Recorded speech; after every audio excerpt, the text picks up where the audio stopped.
Have you ever felt trapped by something that you were too afraid to say? I stayed in a toxic relationship way longer than I should have.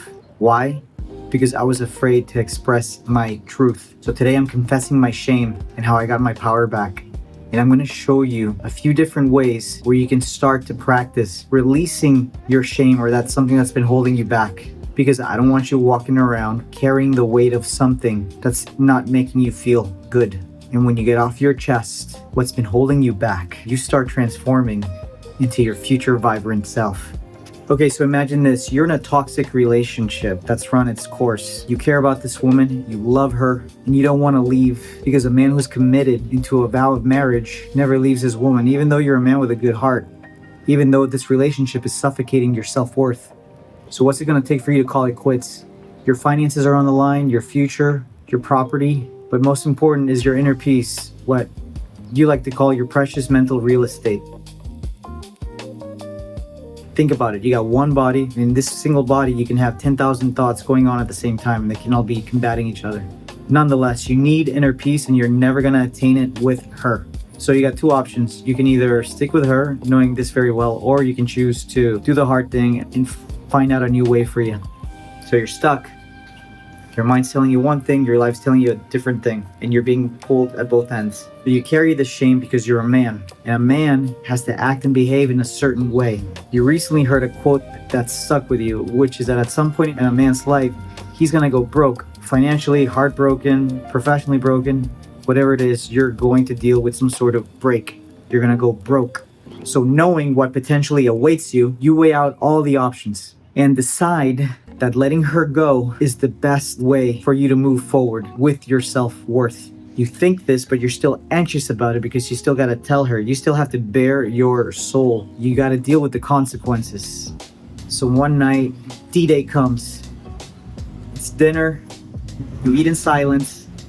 There's something that's bursting out of you, these feelings, these sensations, these thoughts. And you got to tell her that you're over, but you're mentally prepared for it. That gives you an edge. That gives you an advantage. And you learn how to weather the emotional storm because you stated what's long been buried in your heart, that this situation is over for you. You stood up for yourself. You got your self-worth back. And eventually, emotions will temper down, heads will cool, and your heart will remain confident, steadfast. Your heart protects you. Do what's right for your heart.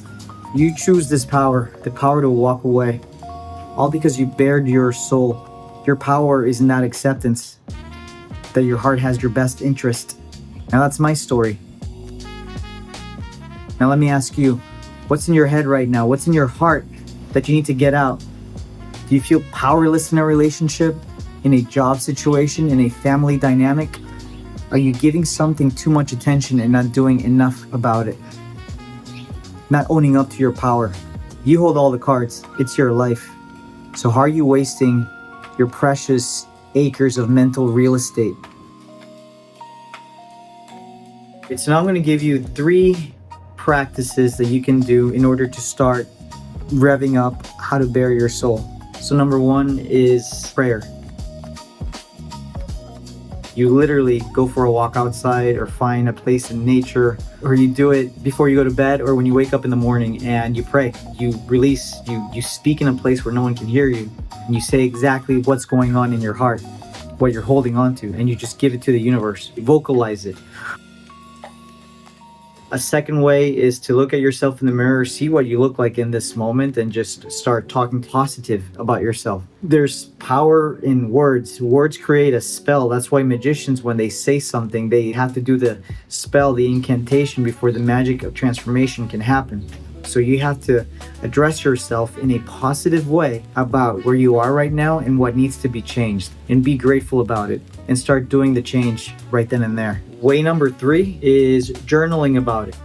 Why is journaling important?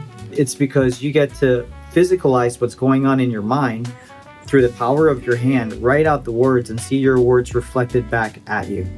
Additionally, your mind feels at ease because whatever it's been holding on to, it's contained in a safe space that you can go back and look at. Like, I really don't go back and review my journals very much.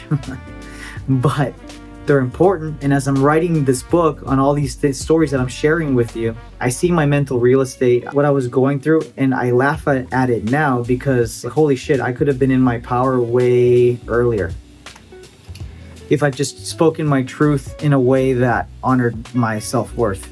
There's more to this story of transformation. I didn't really talk about what happened with my body. That's gonna happen next, but I did end up losing a lot of weight. Yeah, when you speak your truth, a big benefit is that you get boundless energy. You feel reborn. You feel like a new man because you release something that's been holding you back, and now that gives you free space to create whatever it is that you need to create in this world. We're all creators. We were all created. We all create something. That's all you got for today. I hope you enjoyed this video. Remember to vibe free, quest hard, and play, because when you play, you recreate yourself, and when you recreate yourself, you have fun, and you also get to recreate yourself.